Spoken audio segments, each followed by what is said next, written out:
This is the Tudors, Dynasty, and Beyond podcast. History with a twist. And now your host, Rebecca Larson. Hello and welcome back to the show. I'm your host, Rebecca Larson, and today I am over the moon to welcome back Sophie Bacchus-Waterman. Welcome. Thank you very much for having me again. Is it my fourth time with you? I was thinking about that earlier today. I thought I should probably go back and check, but it's either fourth or fifth time. I think so, yeah, because we did the episode on Elizabeth Boleyn. There was Mary Marshall, and then there was Anne Boleyn Salter. That's right. So, wow. Okay, you got it. You know exactly how many times you've been on with me before. I love our chats. I do too. I feel like I've been anxiously awaiting this book and this interview because it always feels like it takes forever for this to come to a conclusion. And I'm sure it felt like that for you writing this book too, didn't it? It did. I think it was a long process, particularly because I started promoting the book quite early. So I was doing podcasts, not this time last year, but certainly in December last year. And people were so excited for the book to come out that I was doing interviews even as I was doing the research before the book was even finished. So it felt like a very long process, but it's finally here. I have it. Here it is. And if you're watching the video, you can see it's on my bookshelf in my bookcase behind me right there too. Pride of place for today. Very exciting. I am so excited to talk about this book because I thought it was absolutely brilliant. And usually my interviews are kind of conversational and I don't come up with questions in advance, but this was one of those where as I was reading it, I kept writing down questions or things that I wanted to talk about with you because I was like, these are things that I definitely want to touch base on. So if you guys see me glancing over, I'm just looking at my questions. I'm not ignoring her, I promise. I have a tendency as well when I'm answering a question, I look off into the distance and that's me trying to remember something. Yeah. We all have our little things, don't we? Yeah. So I think I want to start. This book is really, it's interesting to me because it's kind of a story of Anne Boleyn, but through her mother's eyes. And by saying that, I feel like I'm discrediting the book because it is about Elizabeth Boleyn, but it's really kind of looking at her life and her participation in court life, maybe is the best way to say it. And she was not well documented. So I guess I'm really curious, how do you research someone? Where do you find documentation on a woman from Tudor court who there isn't much to look at? Thank you for saying that. That's, really nice. I think I went into the book knowing that Anne was going to be a big part, but not wanting her to overshadow the story I was trying to tell. And firstly, I found that Elizabeth's early life is surprisingly well documented. As you know, the book starts with the Battle of Bosworth and the arrest of Elizabeth's father.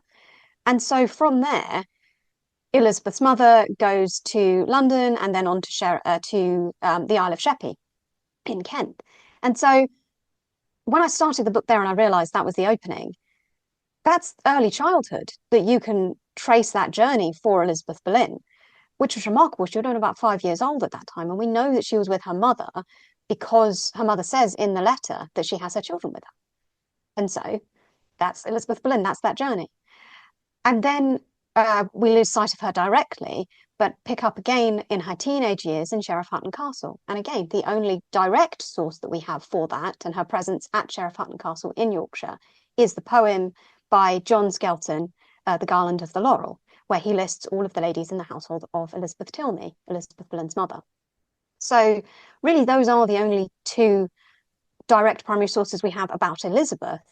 But if you know the journey that the Howard family took, and so you know about Thomas Howard's arrest and then later release from the Tower of London, I had to fill in the gaps and imagine to fill those gaps in for Elizabeth Boleyn's early life. And I did that throughout the book. You've got direct references to her at various points in her life. For example, in household lists, we know that she was in the service of Katherine of Aragon. But what are you going to do with a list of names? You need to add the colour and the flesh on the bones, if you like, to bring it to life. And so that was how I did it. You take the fragmentary direct records that we do have of Elizabeth Boleyn and where she was, and you use educated speculation to fill in those gaps. And that was a technique that I employed throughout the book to try and bring her out of the shadows. Because I think that one thing that was repeated throughout secondary sources as I was doing my research is this idea of Elizabeth Boleyn as a shadowy figure. The book, the introduction, begins with various quotes from historians saying, there's nothing we can know. She's a shadowy figure. We've got so little. And I thought, well, what do we have? And how can we tease out what has been left behind to try and put her back in the story? You did such a great job at filling in those gaps. I think when I knew you were writing the book, one of my concerns was going to be, how is she going to tell this story when the documentary evidence is so limited to her when we're looking at primary documents? But I was pleasantly surprised when reading your book at the way that you wrote it. And if you haven't purchased her book yet, please do, because I think you're going to enjoy it as much as I did. And I love the way that you told the story. I felt immersed in Tudor court. I felt like I was kind of following along on Elizabeth's journey as well. So bravo to you. You did a really good job at writing it that way. Thank you very much. I did an undergraduate degree in creative writing before I turned my hand to history. And I think that I really employed a lot of those techniques. We were talking before we started recording. I wrote the first, I believe it was a couple of chapters of the book, very matter-of-factly, in a sort of academic, dry way. And then I read it back and I thought, this is horrible. This is so boring. I wouldn't want to read this book. And I had to sit down and tell myself, why are you writing this? What do you want to do? And I thought, well, I want to bring Elizabeth Boleyn to life. And you can cite facts and figures and write a dry academic book if you want, but that's not what I wanted this to be. Yeah. So I rewrote the whole first chapter as I would have wanted to read it, bringing her to life, thinking about how it would have felt, what the things she would have seen, the emotions she might have felt, and adding that layer of speculation that's grounded in primary sources. And I knew that that was the only way that you could try and take her out of the shadows and put her back at the center of the story. So thank you. I'm so glad that you said that. That's very nice. Thank you. You had just mentioned before we were talking about that, about Elizabeth's father being arrested. And while you said that, it clicked. I don't know why it didn't click before, but the fact that she experienced that kind of turmoil so early on in life must have really helped her to navigate court later on. I think so, yeah. I should have perhaps made that clearer in the book because it's something that I thought of while I was writing. But Elizabeth had such an early dramatic experience with the downfall of her own family, and she would have grown up. So her father was arrested in 1485 after the Battle of Bosworth.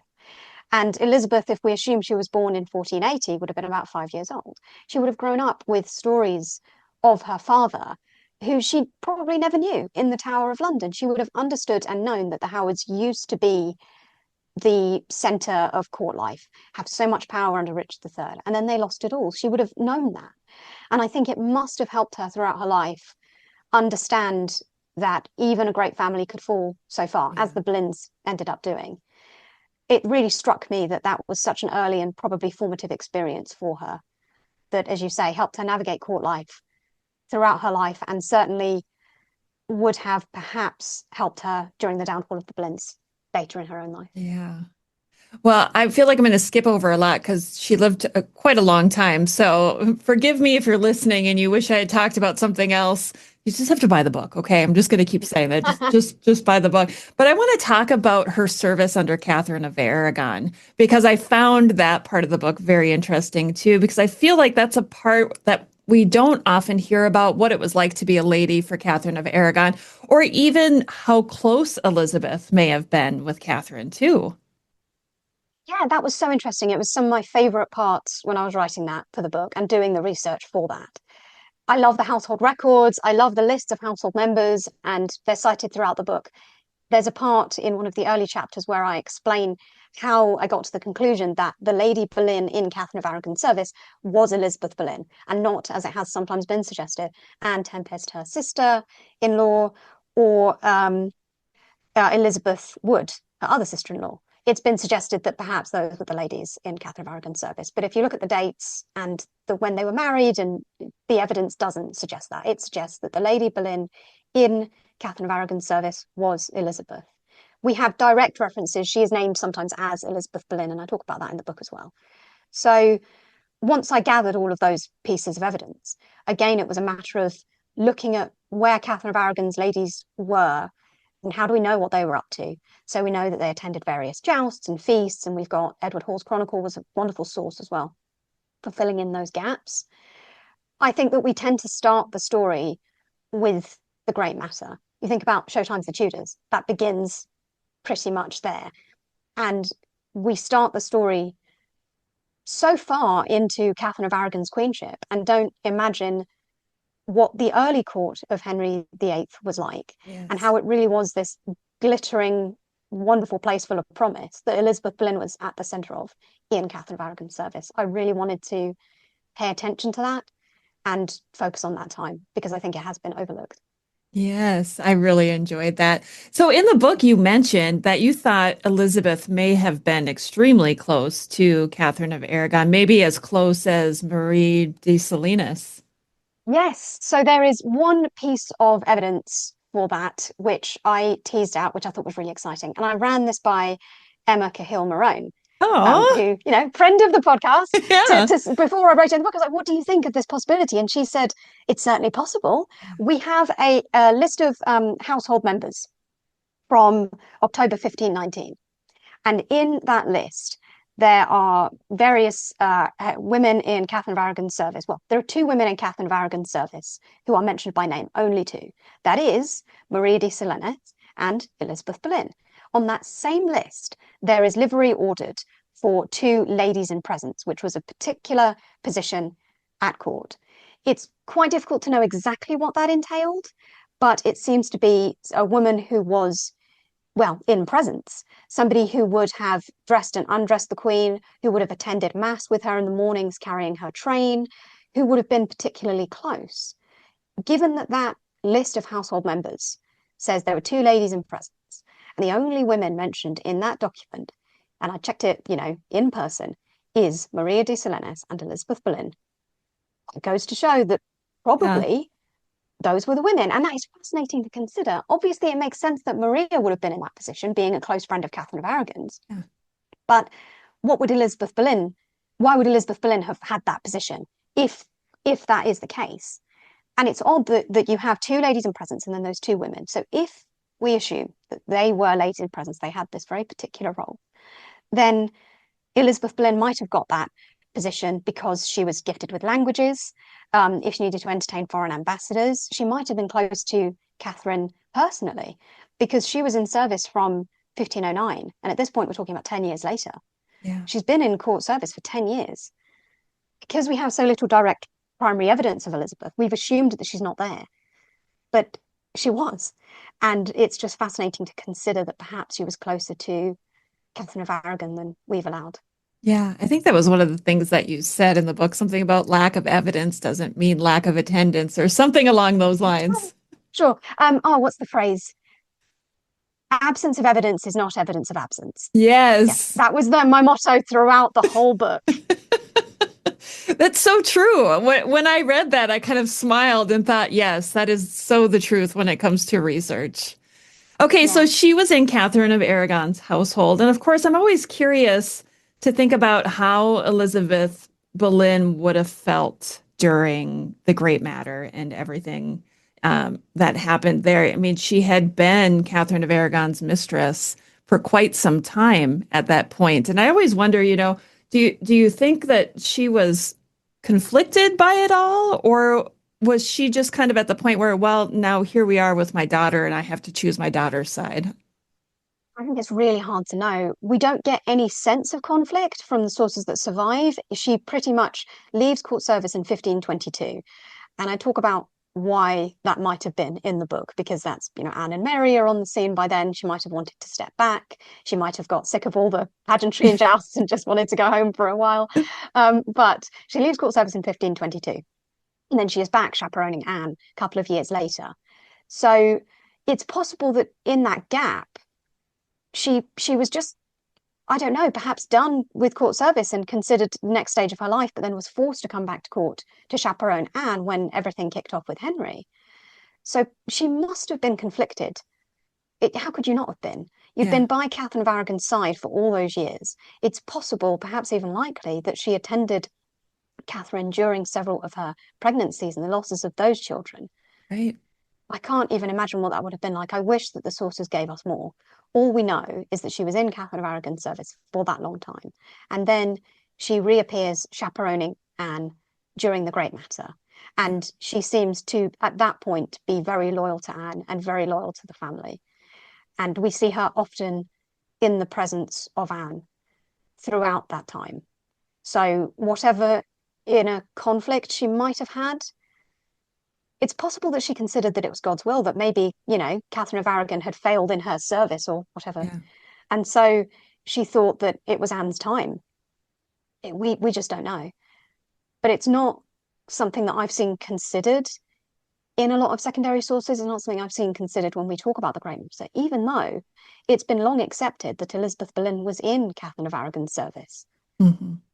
And yet we haven't considered what that might have been like for her. We don't know the answer to that question, but it's interesting to even consider. Yeah. The one thing that never changes is the human condition, right? Like, I think people will always feel a certain way about certain things. So I would suspect as well that maybe she felt a little torn about it at first or felt bad for what was happening to Catherine, but still had to support her daughter because this was the direction that things were going. How could she be like, no, Anne, sorry, we can't do this? Exactly. She must have wanted to stick by her family once she saw the direction of travel. And I think what's also very interesting is the reference in one of Henry's love letters to Anne, where he says that that something along the lines of, you will not come to court either with your mother or in any other capacity, which is very interesting because is that Anne saying, I don't want to go to court without my mother, I don't want to go to court at all? Or is this Elizabeth telling Anne, don't go to court, stay away? We don't know. But we haven't even included Elizabeth in the stories that we tell about Anne's love letters from Henry. It's weird. You put Elizabeth at Hever for most of her life, where we know she wasn't. Yeah. She's got evidence of court service. And we know that Anne was at Hever receiving the love letters from Henry, and yet there has been no crossover with those two things. Hever was a small place. Elizabeth would have been there when Anne was receiving those letters. She would have had input in those responses, and yet we've basically left her out of that story. So I thought that was really interesting when you think about how Elizabeth might have felt when she saw what was happening and Henry's attention on Anne, particularly when you consider that it comes after Henry's attention on Mary as well. Again, we don't know how Elizabeth felt. We know so little about that affair. I've had people ask before, what did Elizabeth think? How did you feel about it? We don't know because we know so little about it. But we know that later it comes back to haunt Elizabeth, because when people start accusing her of an affair with Henry VIII, which begins in the mid-1530s, there's no evidence of that happening any time before then. It often is in conjunction with accusing Mary of having an affair with Henry as well. It's a way of slinging mud at all of the Boleyn women. I think we've given way too much credence to the possibility that Elizabeth Boleyn had an affair with Henry VIII. There's no evidence for it. It's so obviously typical slander that you throw against a woman to discredit her. Yeah. I felt quite strongly when I wrote that in the book. There's no evidence for it at all. I was really amazed at how big that rumor was. I thought it was just like one letter or something, but it was actually much bigger, that rumor was. That really surprised me. Yeah, I found all of the sources. One thing that I felt was important to do was split up the references to Elizabeth's affair with Henry VIII, because often it's mentioned that Nicholas Sander spread that rumor, and he did, but he was not the first. It was contemporary with Elizabeth Boleyn's life. And so I wanted to find all of the references to it that Elizabeth would have been possibly aware of, the ones that at least date from her lifetime, and talk about just those. And then in the conclusion, talk about the evidence, slander against her after her death, because it does take on a whole life of its own after she's dead. And it is really spurred on by the likes of Nicholas Sander. But it was contemporary with Elizabeth's life. But it's not surprising that that happened, because Anne was on the rise. She and her mother were close. And a way to discredit powerful women was to accuse them of sexual immorality. It ended up happening to Anne when she was executed. Yeah. And particularly discrediting the mother as well. When you look at the accusations leveled against Jacquetta of Luxembourg, the mother of Elizabeth Woodville, and Elizabeth Woodville, both accused of witchcraft, because, as Joanna Lane-Smith talks about in her book, The Last Medieval Queens, if you discredit a mother, you are discrediting the woman twice, because you're saying the woman herself is immoral and the apple hasn't fallen far from the tree, just look at the mother. And that is exactly what they were doing when they accused Elizabeth Boleyn of sexual immorality with the king. Yeah. I want to go back to Elizabeth chaperoning Anne. This was something that I think, I don't know why it surprised me a little bit that she would have a chaperone and it would be her mother. When we look at Jane Seymour, obviously it was like her brother and his wife that were kind of the chaperones for her. Mm-hmm. So when it came to Anne, it never clicked in my head that she would have had a chaperone during the Great Matter before she and Henry were married. And it's almost naive to think that Elizabeth didn't have any influence over her daughter during that time. Absolutely. It was one of the things that I knew going into the book. I've heard it mentioned a couple of times in other secondary sources that Elizabeth Boleyn was a chaperone during the Great Matter. But again, no detail there. But if you look at references to Anne at court, so when she recovers from this sweating sickness, for example, it is mentioned specifically that she is back at court with her mother. You've got Anne and Elizabeth and Henry all going to York Place after Wolsey's downfall together. I think it's the only time that Elizabeth Boleyn is mentioned by Chapuis. That's the source we have for that. Chapuis mentions it in one of his letters, that they all go together. Wherever you see Anne during the Great Matter, almost inevitably her mother is in her company. I found several sources of them together. And I think that also goes to discredit the possibility that Elizabeth had some kind of bad reputation, that she had had any kind of situation with Henry VIII, because she was obviously of such a character and such a social standing that she was considered the appropriate choice to chaperone her daughter during this time. I want to talk about Chapuis because you had there was a statement or a phrase in your book that made me kind of think twice, because I feel like we always look at him and discredit everything that he says, right? And I think there was one point where you said, let's say what he did say was true. And then you go from there. I really like how you handled that. When you were going through the records and you were reading his statements, what was going through your head the whole time? I think it's really hard, isn't it? Because he's such a helpful source for bringing color and life to these figures. I know that you're a fan of the Seymour family and your research is around them. Yeah. And obviously we have so little on Jane Seymour, excuse me, because we don't have his letters for a lot of her queenship.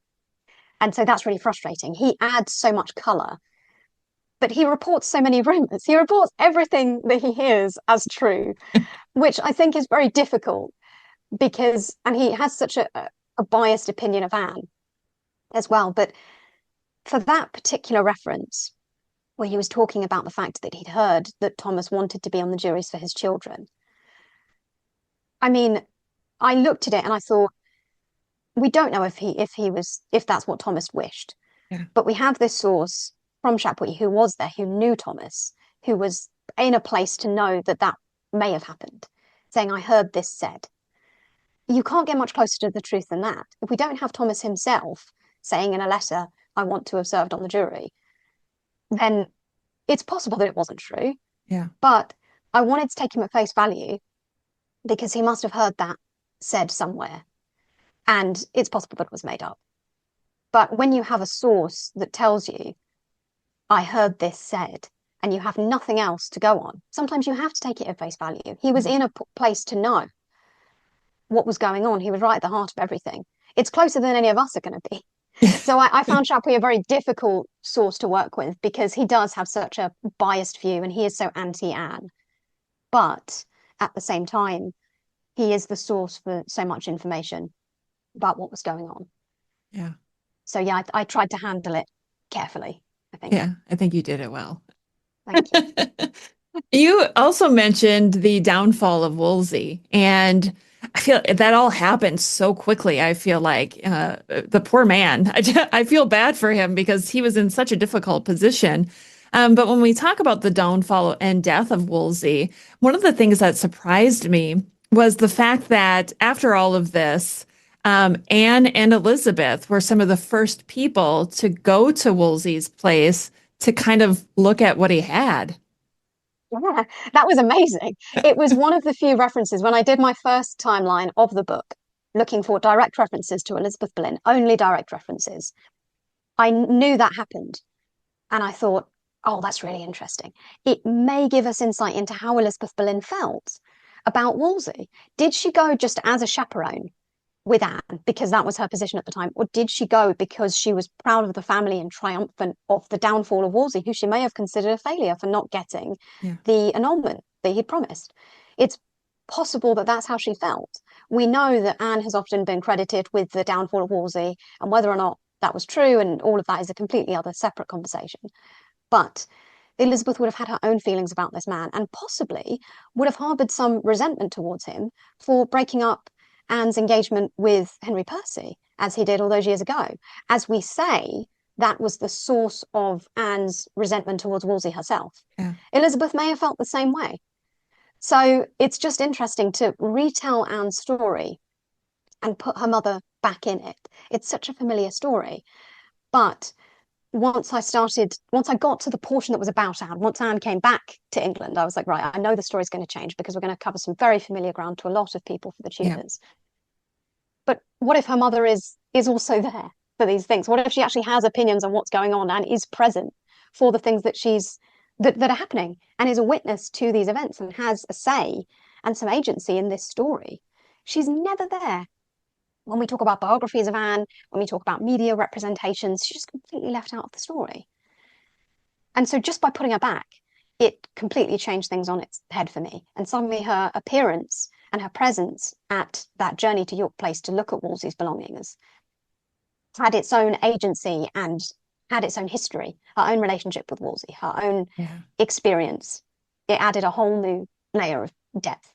I can imagine the curiosity of what they were expecting to find when they walk into his home. Like, it makes me wonder, like, what were their expectations going into it if they hadn't been there before and hadn't seen anything versus the reality of it? Did you find anything? And I don't know if you even looked into it or not, like the inventory of what Wolsey had. Was it just riches upon riches? Yes, he did. He had a lot of things, tapestries, there were beds there.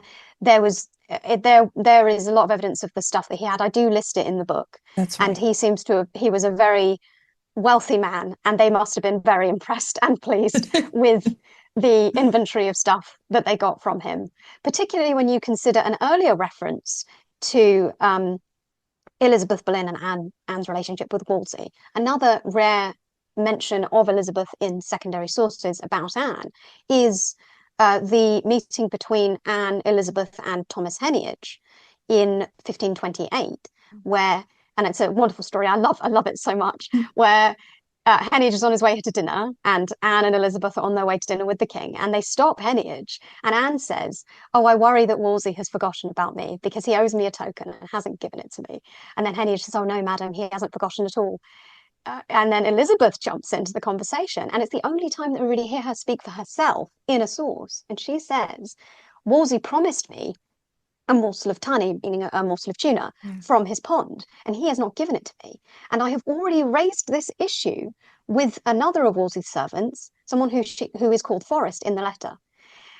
And it's just remarkable because there they are, these two women in front of Wolsey's attendant, Wolsey's servant, demanding their due, demanding their respect and a physical token of their status.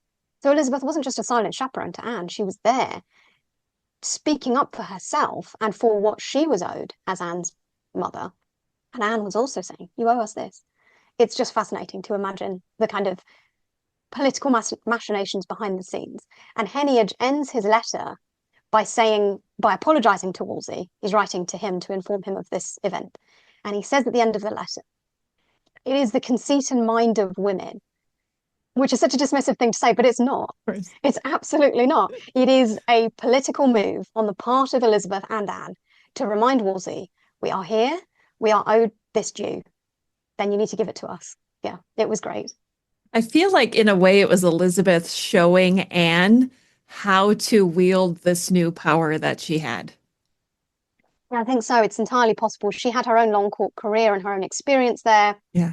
So she would have been someone whom Anne looked up to. I think when we think about the women that Anne looked up to in her life, we think about Catherine of Aragon, Marguerite de Navarre, Claude of France, even, but we don't think about Elizabeth because she's been left out of the story. Hmm. But we know that they were close. And so Elizabeth must have been a woman who commanded that sort of respect and a headstrong woman in her own right. I think that we have not given her her own agency Right. because of a lack of surviving sources. So you assume she's this retiring, shy wallflower who lived at Hever and was not involved in anything. Yeah. No, Yeah. it's not true. She just sat back and watched everything that was happening. She had no involvement Exactly. whatsoever. No involvement, no opinions. She might as well be dead for all the involvement that she has in media portrayals or biographies of Anne. And I just hope that the whole point of this book and the whole point of all this research was to be like, no, Elizabeth Boleyn lived and she was there. And we have to include her in the story. She had an impact on Anne. We know that. We hear it from Anne herself. So I wanted the book to really center Elizabeth. And I'm really glad that you think that it did. Yeah. And correct me if I'm wrong, and I feel like sometimes I forget things that I've read, but we find documentation, or you found documentation, I should say, of Elizabeth's presence at court in her own chamber, through something to do with a window. Yes. Oh, that was so exciting. No, you do remember. That was so Okay. exciting. That's one of my favorite documents to work with. So in the Bodleian Library, we have the pay books of James Needham. He was the general surveyor during Henry VIII's reign. And these books cover Anne's queenship. And so they list a lot of repairs to various chambers throughout various palaces, manors, and castles across the country. Fascinating source. Just lists and lists of timber ordered and repairs to windows and repairs to chambers and keys ordered, locks ordered, all sorts. If you love kind of the minutiae of Tudor life, it's Yeah. great in there. And it's also great for name spotting as well, because it lists repairs done to certain chambers in the castles and palaces manors across the country. So Mary Boleyn appears in there, James Boleyn appears in there, Bridget Wingfield for a time, and Elizabeth Boleyn. She had chambers at several palaces and castles, manors across the country. Greenwich Palace, there's evidence of her at Elm, there's evidence of her, I believe, at Windsor off the top of my head. And these chambers are mentioned as the Lady of Wiltshire's chambers or the Queen's mother's chambers because they date from from Anne's time as Queen. And that was great. It Mhm. was so interesting to place her at court in, yes, this rather dry document, just lists of repairs, but it allowed me to envision the spaces that she would have spent her time in. There's one particular lovely reference to both Elizabeth and Thomas having what they call the flower of the king's privy chamber placed in both of their bedchambers, which I believe would have been the Tudor rose. Mm. And that's just a decoration that they both have in their chambers. And it specifically says in the source that it is Thomas Boleyn's chamber, and then at the end of it says something like, and the like in the Lady Wiltshire's chamber, something like that. That's great. Yeah. They had matching decorations in their chambers. It brought it to life in a way that I hadn't seen done before and I hadn't really thought about. Of course, she had chambers in these various lodgings. Of course, they all did. But to look at it and to see written there, Lady of Wiltshire's chambers, the Queen Mother's chambers. In the book, there is a photograph of one of the pages of one of those pay books. And it talks about a window being repaired by the stairs to the Queen Mother's chamber. And it says specifically on the Queen's side of court, because court was physically divided. You've got the King's side and you've Yeah. got the Queen's side. And it says the stairs leading up to the Queen Mother's chamber repair the glass in those windows. It was a great source. It's one of my favorite to work with. I love that. I love that little anecdote. Okay, so one of the things that I told you I wanted to talk about was I don't remember which Christmas and what year it was, when Anne changed her livery. And it just, I don't know, it bothers me because she changes it to let them grumble. This is how it's going to be. And for some reason, it just comes off so petty and so childish to me. I don't know. I just want to talk about that with you. I I think it's difficult, isn't it? Because Anne was in such a hard situation. We don't know how she felt about Henry. We don't know how she felt, whether she loved him. Yeah. Obviously, it's a huge debate for centuries. But the nature of the situation meant that she was pitted against Catherine of Aragon, that she was trying to overturn this very popular queen. And I think that she must have got to a point where she wanted to make a statement and change that livery, let them grumble, this is how it's going to be. She knew she was unpopular. She knew that what she had to do was an unpopular move. I think it can be seen as petty and childish, but at the same time, like so often in history, women were put against each other. And she must have had her own conflicted feelings about what was happening and what was happening to Catherine. Yeah. Anne is often painted as a villain in that situation, that she said that she wanted to kill Princess Mary, Catherine's daughter, that she wanted to kill Catherine of Aragon. Obviously, in the Tudors, she says, oh, I wish all Spaniards were at the bottom of the sea. It makes her look like a bad person. At the same time, she was in an impossible situation. Whether she wanted to be queen or not, this was the situation in which she found herself. Yeah. And they knew that Catherine of Aragon wasn't going to have children by Henry, that the Tudor regime, I think we forget how unstable the Tudor regime was. Henry VII, with his own weak claim to the throne, had not long been king, excuse me. And he knew that if there wasn't, Henry VIII knew that if there wasn't a son, if there wasn't a stable heir and, the future guaranteed, that the Wars of the Roses and the like could all kick up all over again. Yeah. His kind of desire for a son and his panic about it has been, I think, quite mocked in historiography sometimes, certainly in popular depictions, but it's completely understandable. He'd been married to Catherine for such a long time and they didn't have a son, and the idea of Mary becoming queen was just an anathema to them. So I think that Anne was in a very difficult situation, and this antagonism towards Catherine of Aragon, it was cruel. And, I don't want to say that it wasn't, because it was, but both of them were in a very difficult, impossible situation. It was childish and petty, perhaps, but she had to say and do something, I think. Yeah, it's almost, I feel like it's almost like nowadays we have social media and sometimes we'll see something that upsets us personally. And the knee-jerk reaction is to quick type something and hit send, right? I kind of get the same impression from this. Like, she was worked up about it maybe, and she was like, enough is enough. I'm saying something. And whether it was the right thing to say or not, it didn't matter. It was already out there. Absolutely. I think that Anne seems to have been quite an impulsive woman. And quite a fiery woman. She feels like a modern woman to us, certainly with all these media depictions of her. And I think that's one of those moves that if you're an Anne supporter, makes you go, yeah, that's right, stand up for yourself. And if you're more on Catherine of Aragon's side, makes you go, what a dreadful move for Anne to make. Mm-hmm. But certainly I think historiography is turning around on this idea that you are team Anne or team Catherine. Yeah. How about we sort of think of these women as victims of the time and the circumstance in which they were in, who had to navigate a male-dominated world and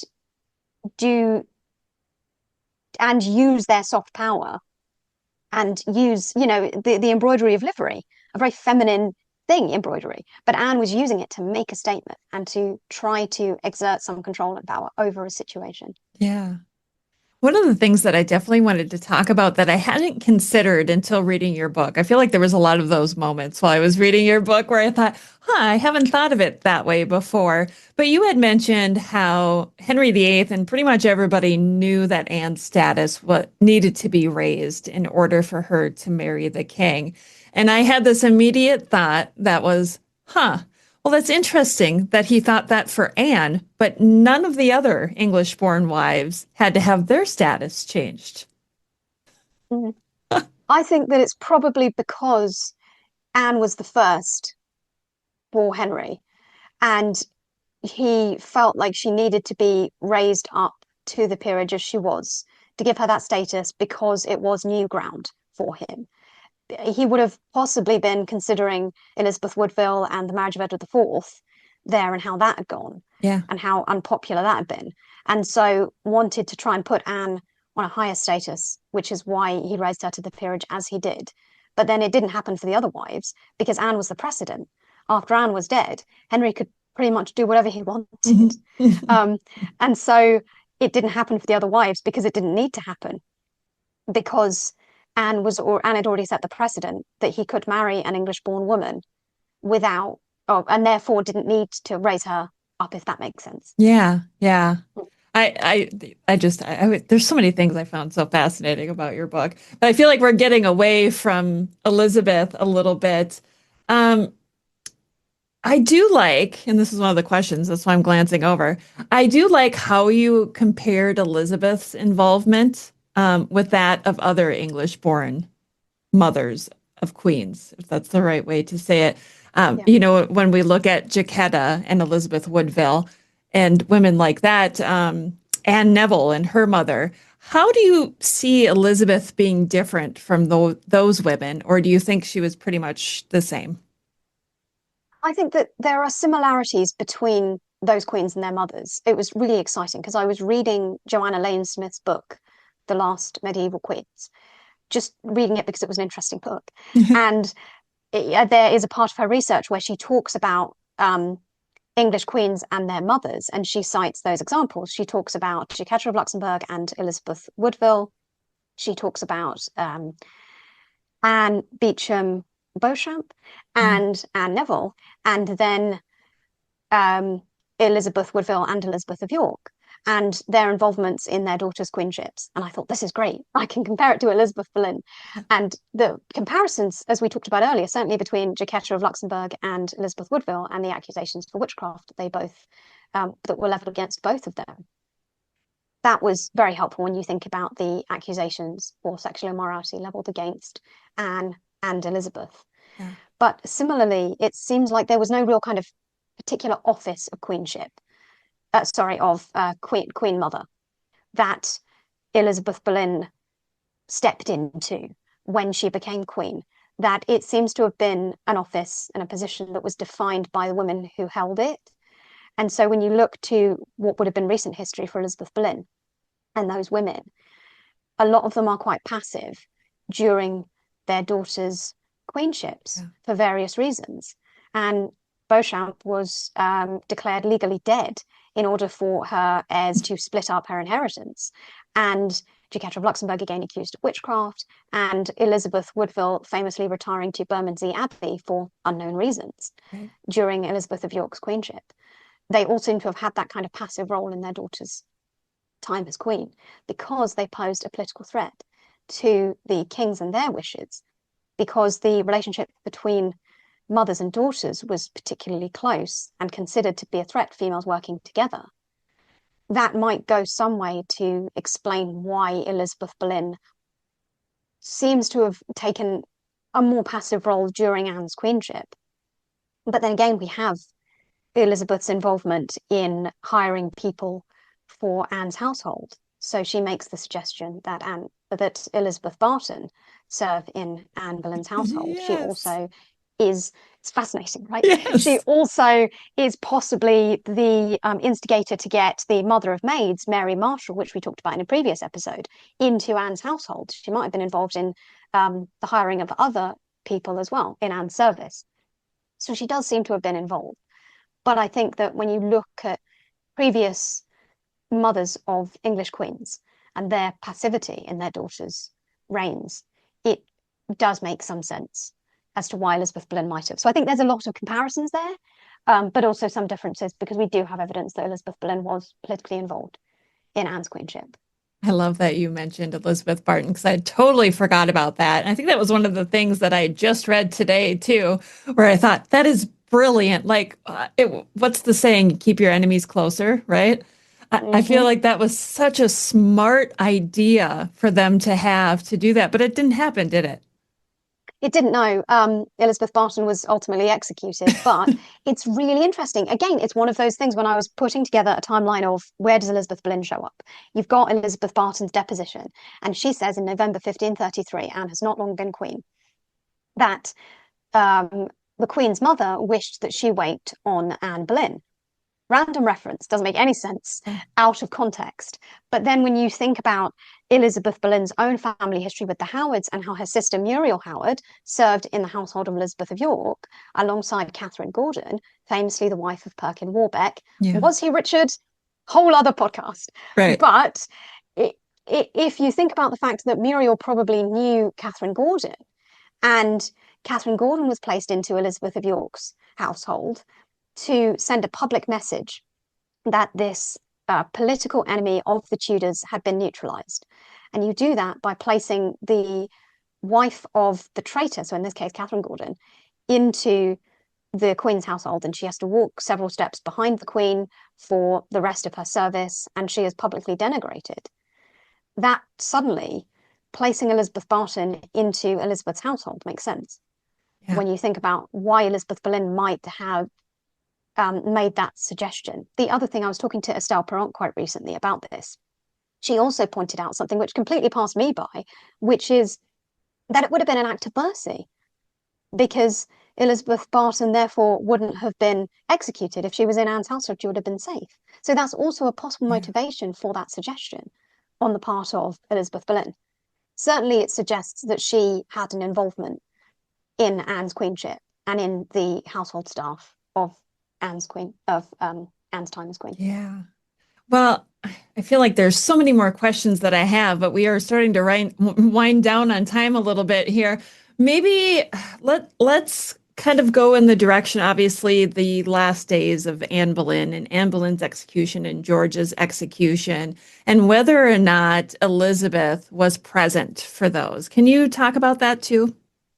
Yeah, of course. I was afraid to write about it in the book because it's such well-trodden ground and it's such a tragic part of the story, but I knew I had to face it. And when I finally got to writing about it, I didn't really find anything new other than the fact that we can date Elizabeth Boleyn's, certainly she was at court from on the 14th of April, just over 2 weeks before the arrest of her children. And in that letter, which places her at court, it's mentioned that she has a cough, which has been speculated to be the tuberculosis that ultimately possibly caused her death. That's the only way that we thought about that letter is, oh, she had a cough and that's the letter. But it also says she's at court on the 14th of April, just over 2 weeks before the arrests. Did she leave between the 14th of April and the 1st of May? Possibly. But I think that's unlikely, because George was in the May Day joust on the 1st of May, and Anne had recently suffered the loss of her own son. Why Elizabeth Boleyn would have left court between the 14th of April and the 1st of May, to me, that doesn't make any sense. It's also very telling that Anne asks, when she's arrested, shortly after her arrest, she asks Kingston about the whereabouts of her father. And Kingston says, I saw him this morning at court. And Anne asks about the whereabouts of her brother. She doesn't ask about her sister, which is understandable because Mary had been banished from court. But she also doesn't ask about her mother. Is that because she knew that Elizabeth Boleyn was at Hever, or is it because she had not long seen Elizabeth at court? It's entirely possible that Anne was with her mother the day that she was arrested. I know it's a very controversial opinion. People will disagree with me. Yeah. We don't know where Elizabeth Boleyn was. We don't know. But what we do know is that she and Anne were close, that she was at court just over 2 weeks before the arrests, that George was in the May Day jousts and Anne would have wanted her mother there. So it is entirely possible that Elizabeth, and we also know, that Thomas Boleyn was at court that morning, the morning that the children were arrested, because Kingston says he saw him. It is entirely possible that Anne was with her mother when she was arrested. If not then possibly Elizabeth was at the May Day joust. I think that once I got to that point in the book, I'd realised that Elizabeth was present so much more than we have allowed for. And I found evidence for her elsewhere. And so I thought, well, why wouldn't she be there? Maybe she was. Let's at least consider that possibility, that happened. In absence of any evidence to the contrary, to me, it makes sense that she was there. And I think that it's something that Matt Lewis talks about when he talks about the Princess in the Tower mystery and the disappearance. And he talks about human evidence. What do people's actions say about what they thought and how they might have felt and what they knew? We have a lot of evidence that Anne and Elizabeth were close. And therefore, it seems to me to be at least possible that Elizabeth and Anne were together that day of her arrest. Yeah, it seems like the only way she would not have been there is if she had been seriously ill. Yes, and therefore retired to Hever, which is a possibility. I don't discount that possibility at all. I don't want to say that I have found evidence that Elizabeth was there the day of the arrests. I haven't. But all I did was look at the evidence that we do have. And it is interesting that Anne doesn't ask about her mother's whereabouts. Yeah. It is interesting that Elizabeth was definitely there 2 weeks before and Thomas was there the morning of. All of those things point to at least the possibility that Elizabeth was too. Yeah. And we also have no idea whether or not Thomas and Elizabeth Boleyn were present at their execution, the execution of their children. We also don't know. We talked about earlier Chapuis and what he says when he says that Thomas Boleyn wished that he was on the juries of his children, which is something that I didn't know about until I started doing my own research. And when I saw that, I thought that's a very strange thing for Thomas Boleyn to want to do. Why would he want to be on the juries of his own children? Right. Surely that speaks to his callousness and his villainy. Unless you consider the possibility, the probability that he knew that there was no saving Anne and George at that point, because he was certainly on the juries of the men accused alongside Anne. Yeah. And so when you think about that, he would have known that his children would have probably had a guilty verdict, and that if he was on the jury, it would have been a familiar face to them, someone other than Norfolk, their uncle. And perhaps it would have been his last chance to see and hear them. It's very sad. It is. You know, it's sad to write about. It's tragic to think about. We don't know where they were or what they did. But I found by the time I got to that point in the book, I know they've been villainized in media portrayals and even sometimes, even today, in nonfiction books for their seeming lack of involvement in trying to rescue their children from their fate. But I felt so strongly by the time I got there that they were good parents, they did love their children, and that we should take a kinder approach to their situation with the arrests of Anne and George. We don't know how they felt. Perhaps they petitioned and the evidence hasn't survived. Perhaps Anne made them promise that they couldn't, as she made Mattie Parker promise to take care of Elizabeth I, later Elizabeth I, then Princess Elizabeth. We just don't know. Yeah. But because of how close Anne and Elizabeth were, we hear it from Anne herself. By the time I got to that point, I felt they must have been in an impossible situation, and we should take a kind of view of them in history. Yeah. So I think the last thing I want to talk about, because it just struck me and kind of hit me hard. You had mentioned early in the book that Penshurst Place was one of the homes of the Boleyns. And I actually visited Penshurst when I was in England in June of 2024. And I went there and I did the tour and I did not even know that they had owned it. I knew that parts of Wolf Hall had been filmed there because they had all that stuff set up. And so now I want to go back and visit it again. But it's not that likely that they spent much time there with their children. But the part that I want to bring up is because this kind of just broke my heart a little bit was, I think it was the Christmas after their children were executed. They didn't spend it at Hever Castle. They spent it at Penshurst instead. And one of the things that you said is you can imagine the reason why they went there was because there weren't the memories of their children around every corner. And I have to tell you, Sophie, it just broke my heart because most people know I lost my father recently. And it is difficult to go to places where you have all of these memories, where you look around and it makes you think of those people. So I understand why they would want to go somewhere else and celebrate the Christmas holidays. Save over $200 when you book weekly stays with Vrbo this winter. If you haven't seen your college besties since, well, college, you need a week to catch up in a snowy cabin. Take a week-long vacation and save over $200. Book now at Vrbo.com. And so, I mean, everyone will know because the book is dedicated to my mother. I lost my mother when I was 6 years old, and it impacted how I wrote the book and the sympathy with which I looked on Elizabeth and Thomas and their loss because when I got to that point and I was simply placing them after the deaths of their children and working out where they were and what they were up to, when I noticed that all of Thomas's letters after 1536, after the death of the children, are sent either from Hever or London, except one, which is the 10th of December 1536, which is sent from Penshurst Place. It just hit me. As I read it, I thought, well, why would you go to Penshurst, which was their property that they used less? Hever was their family home. Everyone knows that. It's what it's known for. Yeah. And it's around Christmas. They would have been surrounded by objects of Anne and George that haven't survived the test of time. Portraits, embroidery, just the stuff of life that they must have had. And this isn't, speculation, whimsy. They would have done. They lived a daily life there. Yeah. We know Anne and George were there regularly. We know they spent Christmases at Hever. And then suddenly you have Thomas writing around Christmas time of 1536, the first Christmas without their children. It just made sense to me that they moved from Hever to Penshurst because they weren't surrounded by the stuff that they would have had at Hever, because it was their lesser used property. It just made sense when I saw that source, and I thought, why would you go to Penshurst? Well, because they didn't have the same memories.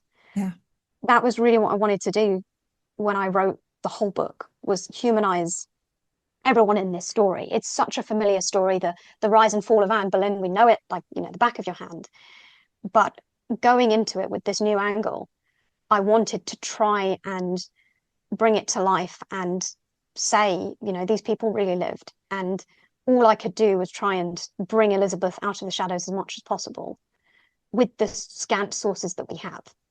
But I hope that it has gone some way to try and make her own individual. Yeah. And Thomas too, and just try and, bring them to life again and tell the story in a new way. So thank you. I'm sorry that it upset you. Oh, it didn't. No. That means that it did its job, because it upset me too. So, yeah. It just struck a chord. It was something that was so relatable. Anybody who has lost somebody close to them can relate to that part of the story and go, oh my gosh, I can totally understand how they must have felt. Like, it's just that empathy, right?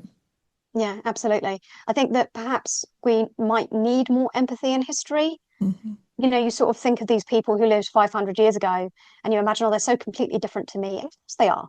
They spoke differently, they thought differently. We can't even imagine what it would have been like to be a Tudor and to have your life revolve around religion as it did, and to believe that the king is God on earth and all of those things that they believed.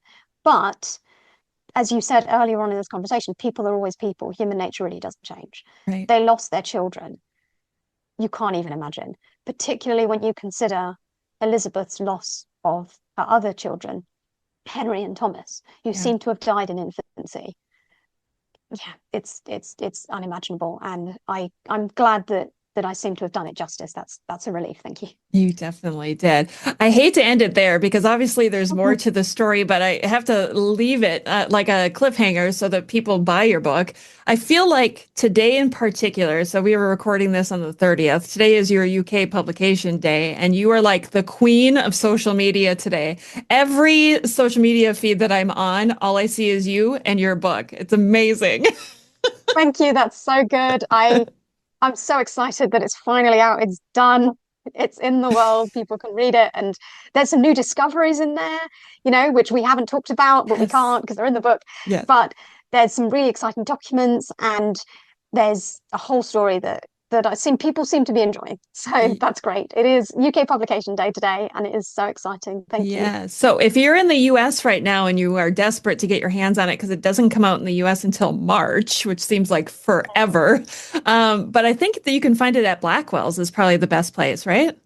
Yes, they do free international shipping, I believe. I think so. So yes, get it there and it will be sent to you, or else it is the 6th of March. 2026. So it is a ways away yet. Yeah. Also, it is available as an ebook now. So if you're fine with reading off a screen and you don't mind not having a physical copy, then ebook is your best bet as well. Yeah, you won't be disappointed. I promise you. And Sophie, I think we need to have you back closer to March again, just to kind of remind people who haven't purchased your book yet that it's out there and it's brilliant. And I can't thank you enough for sharing this with me and for coming on the episode today. I love talking to you. It's always such a great pleasure.